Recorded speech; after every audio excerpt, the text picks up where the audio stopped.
Salam hörmətli izləyicilər, bu gün sizə şagirdlərin daha çox səhvə yol verdiyi bir sualı işləmək istəyirəm. Bu qarşılıq bilgək növü ilə əlaqəlidir. Ümumiyyətlə hər zaman qeyd edirik ki, qarşılıq bilgək növü axtararkən, ümumiyyətlə feilin qrammatik məna növlərini axtararkən birinci şəkilçiyə fikir veririk, tapırıq, sonra məzmununa baxırıq.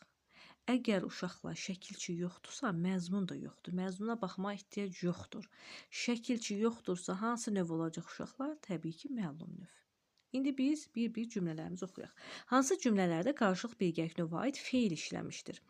Dostlar xudafizləşdilər. Burada feil hansıdır? Xudafizləşdilər.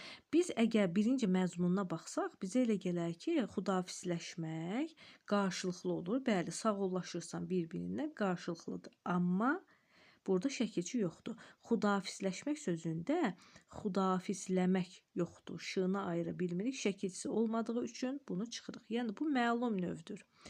2. Küsürlər barışdılar. Barışdılar sözünün kökü barış sözüdür. Yenə də birinci növbədə nəyə baxırıq uşaqlar? Şəkilçi. Şəkilçi yoxdur. Bayaq qeyd etdim burada. Şəkilçi yoxdursa hansı növ olur? Təbii ki, məlum növ. Çünki məzmuna baxmırıq. Düzdür, barışmaq da tək olmur. Barışmaq da qarşılıqlı şəkildə olsa da qaydalara görə biz birinci demək şəkilçini tapmalıyıq. Şəkilçisi yoxdursa bu məlum növdədir. 3. Biz onunla tez-tez görüşürük. Sözün kökü gör, üç isə qarşılıq bilgək növünün şəkilçisidir və qarşılıqlı şəkildə görülür. Bu doğrudur. 3 doğrudur. 4. Onlar vətən uğrunda vuruşublar. Burada vurmaq sözün kökü uş şəkilçi, vuruşmaq da qarşı-qarşı olduğu üçün 4 də doğrudur.